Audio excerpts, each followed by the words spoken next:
It started out, it wasn't so bad, like just on the weekends and stuff. I don't consider myself a bad person.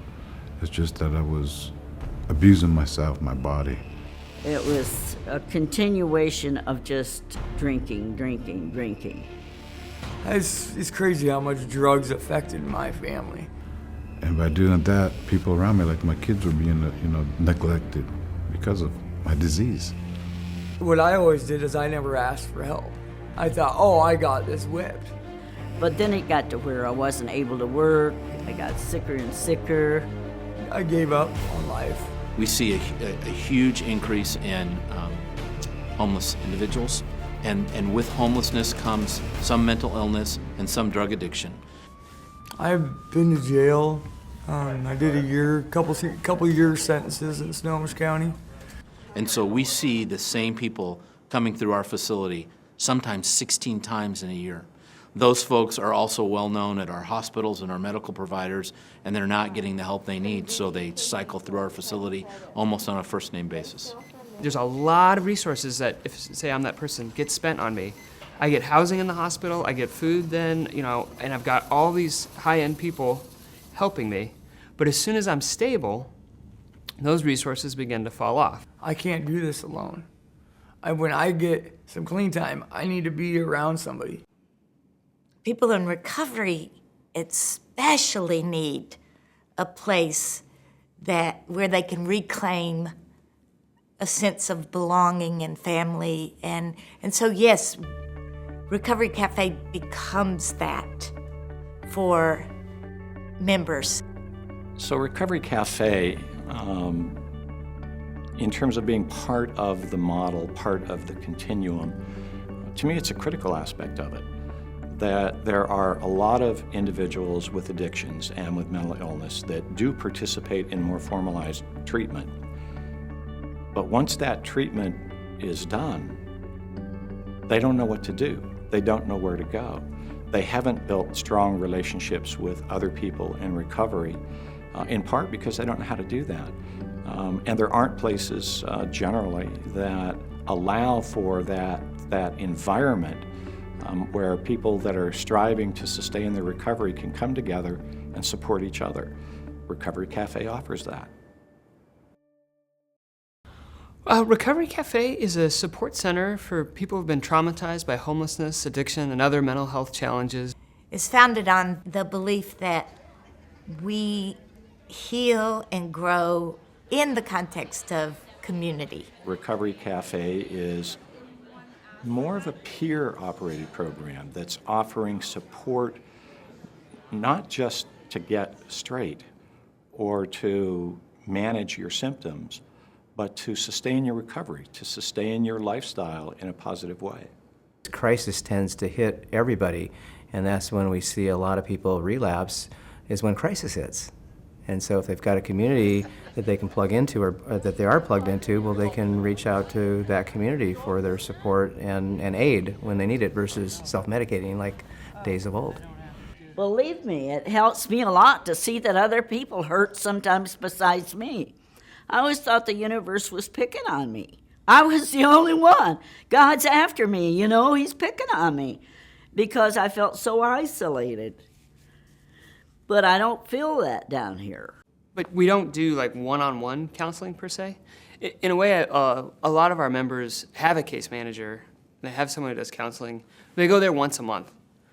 They come here the other 29 days of the month to practice those new skills and to be in community. You can't practice new social behaviors in isolation.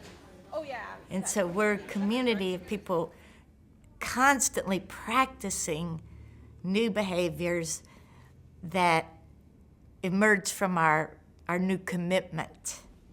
They're not trying to be another support group, AA, NA, whatever. It's a different standalone type of model that's going to, I think, be a great adjunct to treatment, support groups, private therapy. Another way to think about it is it's a recovery support center in a cafe setting.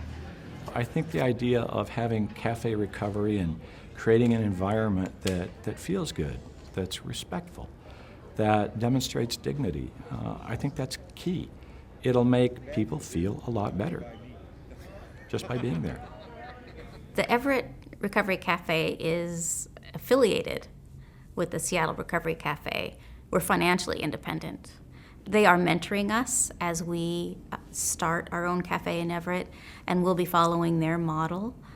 And I'm sure that it will look a little different in Everett, but that it will address the same need that is everywhere. You know, it's really a safe haven from the streets. And I think that is another thing that makes it very unique. It's not something that is going to be a program-oriented thing. They get to come in as long as they're sober for 24 hours, hang out, they can have a meal, they can have a coffee, meet other people in recovery, maybe go to a meeting, an outside meeting, and come back. But it's a great place to be safe and secure and a wonderful meeting environment.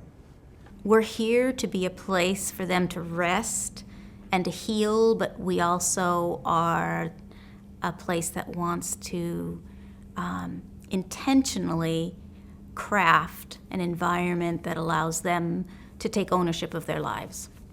Really more of a transforming place rather than a place where you go for a certain period of time and then you're done. We all have different ways, different paths to recovery, but none of them are passive. In order to become a member of Recovery Cafe, you have to make 3 commitments. 1, you have to be clean and sober for 24 hours. That takes work. 2, you commit to being a participant in a recovery circle, which means you have to give and receive feedback. That takes work. And 3rd, every person commits to being a contributor to the community. I'd like to describe it that this is a place of radical hospitality. So we want to warmly welcome everyone and bring them into that fold of community and support and love. At the same time, our expectations are that you will be part of that, and that while you are on your own recovery journey, you're helping the person next to you. Wendy's class just helped me so much. I had a spiritual awakening writing like that. I felt so free. Yes, I love this place. It's more than coffee or food or even the roof over the head from the elements of the weather. It's what life is happening inside. Around these events, around meals, wonderful discussions, wonderful exchanges and encouragements. Yeah, we have such wonderful resources, you know, from yoga and physical things like that to managing your money and finances to creating resumes and learning how to interview for a job. There's tremendous life skills that can be taught in this kind of an environment. It's never boring here, so there's always something to do. They have computers out there for people who need to get on the computers. They really have a lot of resources here for people who are trying to get on their feet. We're here for the long term. We're here for ongoing support so that when someone comes out of treatment or a particular program that they were in, they find themselves alone.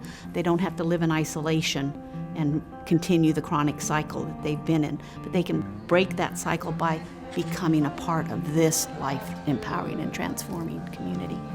Really does fill a gap that has not been served before. There are some social service agencies out there that will provide resources, but nothing really on a private basis that just says, hey, look, come, hang out, be yourself, we're gonna love you and be compassionate on you, and we're gonna help you make good choices for yourself.